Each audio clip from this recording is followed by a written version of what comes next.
Good morning. Students, faculty, staff, alumni, thank you for being here today. We've come to talk about our future, but I want to begin the conversation by reaching back into our past. I begin with the story of a young professor of philosophy at Princeton University in the wake of World War II. The professor, at the behest of Dartmouth's then dean of the faculty, was convinced to pick up from Princeton and move to Hanover to become chairman of the mathematics department. His task was to revitalize the department, filling it with faculty of the first rank, capable of attracting the brightest students in the nation. It was a risky proposition, made riskier by the fact that this professor would be a non-tenured chairman. And yet, the philosopher-turned-mathematician, who had studied under Einstein, took the leap. He came to Dartmouth. He recruited tenaciously, and he built a stellar department from the ground up. And as a Dartmouth undergraduate, I had the great fortune to be a beneficiary of his efforts. But he did not stop there. A computer genius, he foresaw that while the invention of the computer was an incredible breakthrough, the real revolution would be putting computers into homes and classrooms across the country.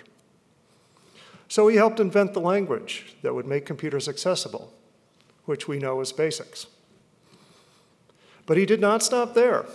He became president of the college, and he presided with calm during a time of tremendous unrest in our country.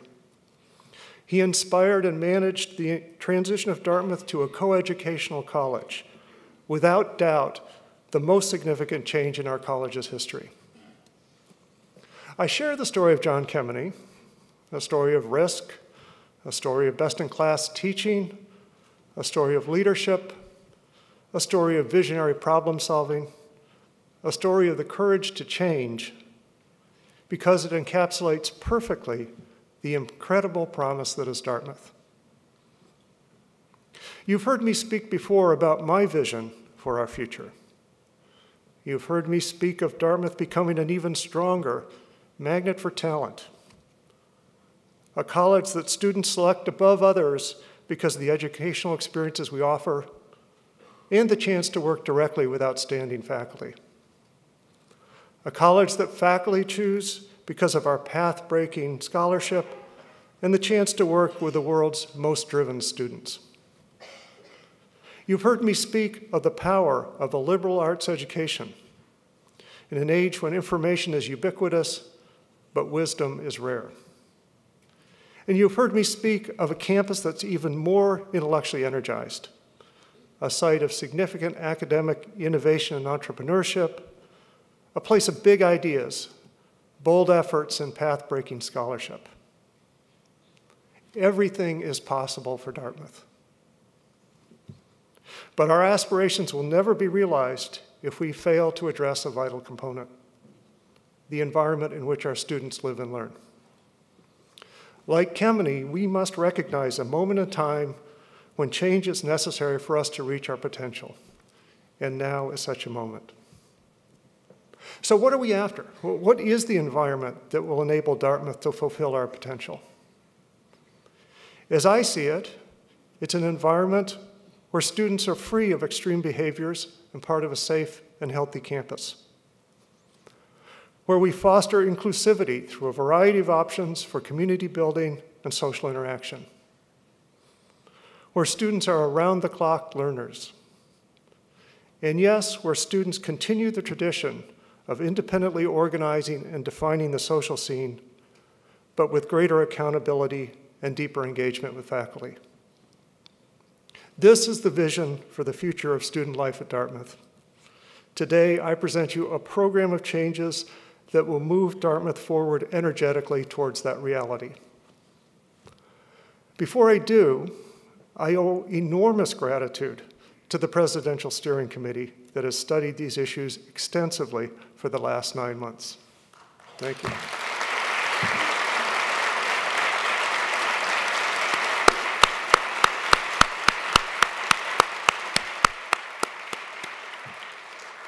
I thank the committee for their dedication to the difficult task that was put before them, and I especially thank Barbara Will for her tireless leadership and her relentless efforts to hear and include the thinking of the community.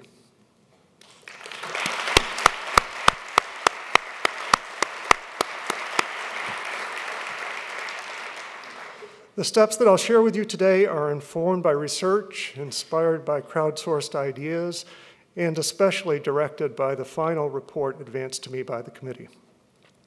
And while this morning I will detail some of the major interventions, there are others that we plan, and they come on top of impressive actions that we've taken in recent years. So I encourage you to visit the President's website where you can read in detail the comprehensive list of steps that we'll take to move Dartmouth forward. But let's hit the high points. First, we will fundamentally transform the residential life at Dartmouth. We envision a campus that's more inclusive, where faculty and grad students play more influential roles in the life of undergraduates, where students learn and grow outside the classroom, and where we have more options for social life and community interaction. Our new housing plan addresses each of these important needs. And today, I am pleased to report that we are aggressively moving forward to implement it. Beginning next year with the class of 2019, every student who enters Dartmouth will be placed into one of 6 house communities. Each community will have a cluster of residence halls as home base, and from sophomore year on, students will reside within their residential community whenever they live within our dorms. But even if a student is living in a first-year dorm, a Greek house, an affinity house, a live-learn community, or off campus, they will still remain a member of their residential community, included in all its activities, and partaking of all the rights and responsibilities of community membership. As part of this initiative, each residential community will organize and host social and academic programs, and eventually each will have dedicated space for study and social interaction. We are committing in excess of $1 million per year to support programming within the residential communities and other college venues. Each residential community will have a house professor and graduate students in residence. And we'll begin interviewing interested faculty within the next few weeks so that they can spearhead faculty and student involvement in the design of the residential communities and their activities. As we pilot new spaces and academic and social programming within these residential communities, I'm asking students, faculty, and staff, and alumni to be deeply involved. We must design the residential community system that works best for Dartmouth, and your enthusiasm and ideas will be crucial. At Dartmouth, we're working to create a more inclusive and diverse environment on and off campus, and to enrich our community and strengthen the academic experience. Our new housing model is one step forward in this regard, but there are others. In addition, we have committed $1 million per year to support the recruitment and retention of underrepresented faculty. Our provost and new vice provost will focus specifically on this objective. And at the same time, we will invest in new strategies to recruit a broad socioeconomic demographic of undergraduate students and to ensure that financial aid is available to those who need it. The bottom line is that we will work to ensure that our community conveys a message of inclusion to every student, faculty, and staff member at Dartmouth. I like the signs. Signs are good.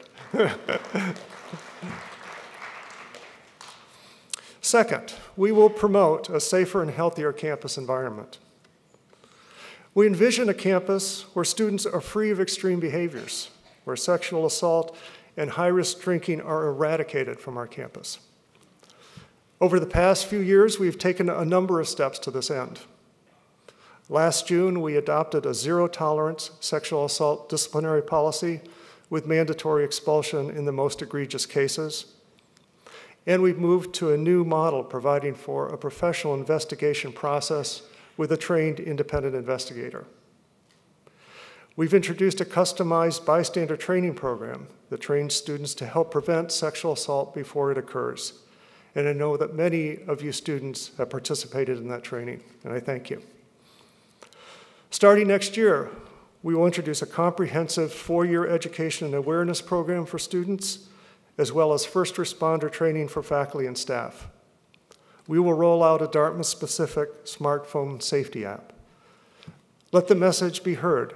We have and we will continue to take every proven step to prevent sexual assault and to respond promptly and fairly to reports.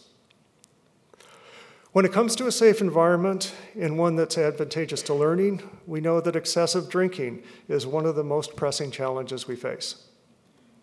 Over the past 4 years, the DCHIP program has brought us measurable and impressive improvements. But still, the steering committee found that high-risk drinking is far too prevalent on our campus, and that in the vast majority of alcohol-induced medical transports, it's hard alcohol rather than beer or wine that lands students on a hospital gurney. Dartmouth will take the lead among colleges in banning hard alcohol on our campus. Undergraduate students will not be permitted to possess or consume hard alcohol in residential spaces or on other college property, and hard alcohol will not be served at events sponsored by college-recognized organizations. Penalties for students found in possession of hard alcohol will ramp up, as will penalties for those who purchase and provide hard alcohol to minors. And I'm asking the entire campus community to follow suit and not serve hard alcohol at college-sponsored events on campus. These initiatives will pave the way to a campus that is safer and free of extreme behaviors. But true and lasting change will not come from top-down policies like these alone. It will come from individuals and organizations committing to live up to a higher standard of behavior. And so third, we will clarify and strengthen expectations of individuals and student organizations. Today, I want to return to a question that I posed in my inauguration speech. I want every member of the community to ask yourself, will your actions and decisions elevate our community and advance our mission, or will they set us back? To clarify what we expect of individuals, every student who enrolls at Dartmouth will be asked to sign a code of conduct beginning next fall. It will articulate the high expectations as they relate to civility, dignity, diversity, community, and safety that we have for Dartmouth students. These are the fundamentals for every graduate who wants to go out into the world and lead. There are some actions and behaviors that no policy can change or regulate. Vile practices online, such as bullying, anonymous threats, and attacks, fall into this category. For these behaviors, a student code of conduct is particularly germane. Our expectation is that students at Dartmouth act with the same integrity in the shadow of the internet as they do in the light of day. And a student code of conduct will make this expectation undeniable. Simultaneously, we're going to clarify and strengthen accountability for student organizations, especially as it relates to hosting social events. So on this topic, I would like to speak in particular about the complex issue of Greek life at Dartmouth. Over the past several months, many have suggested that we eliminate fraternities and sororities and co-eds. Many others have articulated the positive outcomes of Greek life and advocated for reform rather than elimination. At my request, the steering committee looked at colleges and universities that have minimal Greek life and those that have intense Greek life. And they researched and in some cases visited institutions that have already abolished fraternities and sororities. And their research found that every one of our peers, regardless of the history and intensity of the Greek scene, struggles mightily with high levels of harmful behaviors on their campus. I've given much thought to the future of fraternities and sororities on our campus, taking into account the input I've received in the work of the steering committee. And ultimately, I do not believe that simply eliminating this one aspect of campus life will be a comprehensive or even effective solution to the more pervasive challenges we face. it would not adequately address the charge I placed before our community of purging extreme behaviors wherever they occur on campus.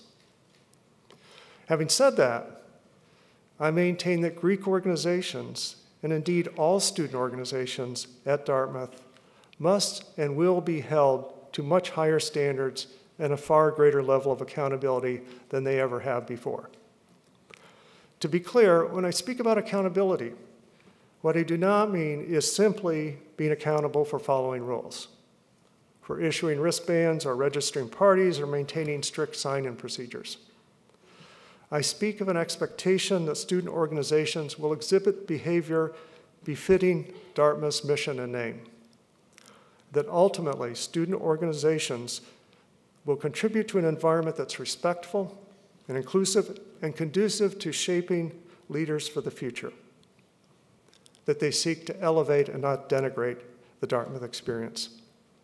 And so I've asked the Dean of the College to clarify in writing what we will expect of all student organizations and to put in place an annual review process to confirm those expectations. This will include an expectation that no student organization will encourage hazing or engage in pledge terms of any kind, and that organizations will take steps to be inclusive and diversify their membership. Going forward, it will be simple. Organizations that choose not to fulfill these higher standards will not be part of our community. Let me say that I am pleased and I'm optimistic about the progress I've seen by student organizations during the past year in their willingness to increase accountability and root out extreme behavior. The proposal advanced by the Greek Leadership Council this fall introduces a comprehensive set of reforms, which includes steps like the elimination of pledge term, which they've already enacted, requiring every house to have active advisors of more than one gender, and requiring each fraternity to commit at least 15% of their social programming budget for financial aid. That's just a sampling of their proposals. Taken together, this set of actions introduces more serious reform to the system than we've seen in 50 years. But they have to follow through, and it's my hope that this is only the beginning of much more to come. And so lastly, we will strengthen academic rigor and enhance learning outside the classroom. Our vision is for Dartmouth to be a college where every experience contributes to building leaders with a wisdom for a complex world. To achieve this vision, we will work to create a more vigorous academic environment. We will infuse campus life with more opportunities for learning and growth. On this, the faculty must lead, and today I'm asking their help in a number of areas, from curbing grade inflation to not canceling classes around celebration weekends, limiting layups, to earlier start times for classes on Tuesday and Thursday morning. Just think, students, those of you here today, instead of listening to me, in the future you could be in class.